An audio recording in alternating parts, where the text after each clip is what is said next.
Assalamualaikum warahmatullahi wabarakatuh. Salam sejahtera bagi semuanya. Salam TPMDS dimanapun berada. Sobat-sobat TPMDS, ini ada informasi yaitu tentang agenda kegiatan subbid atau subbidang penetapan dan pengadaan pegawai dari BKN ya. Ini ketuanya BKN adalah Panselnas ya di sini untuk tahun 2022. Nah, agenda ini sebenarnya sudah dilakukan atau sudah dilaksanakan yaitu pada Januari tahun 2022. Nah, maka dengan itu, dengan agenda kegiatan yaitu penetapan dan pengadaan pegawai, maka ditetapkan beberapa poin untuk pengadaan pegawai tahun 2022. Jadi agendanya ini ada 12 poin. Yang pertama ini adalah pengajuan formasi IPDN ya. Nah, ini untuk IPDN ini pada Januari 2022. Nah, yang kedua yaitu ini ada pengajuan peta jabatan. Apa itu peta jabatan? Nah, peta jabatan di sini agendanya adalah Februari 2022. Untuk peta jabatan, maksudnya di sini adalah bagaimana sih kebutuhan pegawai pada instansi-instansi pemerintah. Nah, seperti ini contohnya, dipetakan dulu untuk struktur-strukturnya, kemudian kebutuhan-kebutuhan pokok mendasar apa saja yang akan direkrut ya. Nah, untuk tahun 2022 ini fokusnya adalah untuk P3K. Baik P3K guru maupun non-guru. Ada juga CPNS, tapi ini sangat terbatas. Nanti akan kita bahas. Oke, selanjutnya yaitu penginputan e-formasi. Nah, penginputan e-formasi ini dimulai dari Mei tahun 2022. Nah, sesuai dengan agenda dari subbidang penetapan dan pengadaan pegawai ya dari BKN. BKN adalah sekarang ini menjadi ketua dari Panselnas. Panselnas ini terdiri dari instansi pemerintah ya, baik Kemendikbud ya ataupun tenaga kesehatan dan semua instansi-instansi pemerintah itu juga bagian dari Panselnas, dan utamanya juga BKN serta Menpan RB.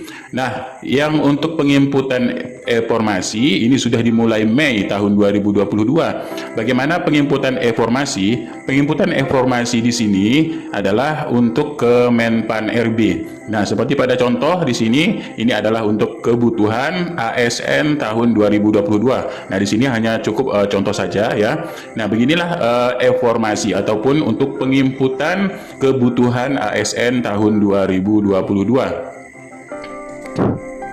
Oke, selanjutnya yaitu mengadakan rekonsiliasi data dari e-formasi. Ini sudah dimulai dari Februari tahun 2022. Nah, jadi agenda rekonsiliasi sini adalah untuk pendataan kebutuhan formasi tahun 2022. Jadi rekonsiliasi ini Februari sudah diagendakan untuk rapat bagaimana pemetaan kebutuhan pegawai seluruh Indonesia di instansi pemerintah.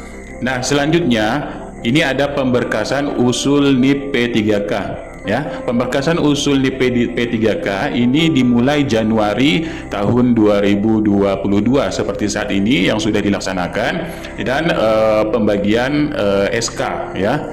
Nah, kemudian agenda ke-8 di sini penyerahan SK P3K dan tanda tangan kontrak P3K. Untuk agendanya ini dimulai dari Maret tahun 2022. Jadi jika Pemda serta pusat ini sudah melakukan pendataan dan penyerahan SK, jadi dimulai dari Maret tahun 2022. Nah, selanjutnya agenda yang ke-11 ini kita langsung loncat ke-11 karena ini kita membahas tentang P3K.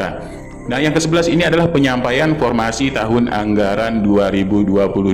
Kapan dimulainya? Dimulainya adalah Mei tahun 2022. Ya, nah seperti saat ini adalah untuk penyampaian formasi tahun anggaran 2022. Nah, selanjutnya agenda yang sudah ditetapkan dari subbidang pengadaan pegawai dan informasi yaitu seperti kami lansir dari Menpan RB, formasi P3K 2022 ini memiliki kebutuhan pengadaan pegawai tahun 2022 sudah dirilis oleh Menpan RB ya. Nah, sudah dirilis Menpan RB, tapi ini pengadaan sampai saat ini yang masuk kepada Menpan RB. Yang pertama ini ada instansi pusat. Instansi pusat ini memiliki kebutuhan P3K-nya ini ada 45.000 untuk guru ya. Totalnya ini ada 93.554. Dan kebutuhan dosen baik dari Kemendikbud maupun Kemenak ini 20.000. Kemudian pengadaan pegawai P3K ini untuk tenaga kesehatan ini ada 3.000 dan jabatan teknis lainnya ini memiliki 25.554 untuk khusus instansi pusat. Untuk instansi daerah ini memiliki jumlah total yaitu kebutuhan P3K mencapai 942.257. Ada jabatan guru ini 758.018 dan jabatan fungsional selain guru atau non guru ini memiliki jumlah total formasi yaitu 184.239. Nah, ada juga yaitu CPNS. CPNS ini dikhususkan atau dialihkan hanya ke sekolah kedinasan. Sekolah kedinasan ini untuk formasi CPNS-nya ada 8.941 serta untuk Papua dan Papua Barat untuk formasi 2021 CPNS maupun P3K. Nah, ini khusus ya, ini untuk daerah khusus otonom tersendiri. Daerah Papua ini memiliki jumlah total 41.376. Nah, maka total keseluruhan formasi P3K dan CPNS untuk tahun 2022 ini mencapai 1.806.128. Nah, inilah yang baru masuk kepada Menpan RB sesuai dengan agenda yang sudah ditetapkan oleh Subbidang Pengadaan Pegawai. Kita lanjut untuk yang ke-12, agendanya adalah pengadaan seleksi P3K guru baik non-guru. Ini kapan jadwalnya? Jadwalnya dimulai Juli tahun 2022.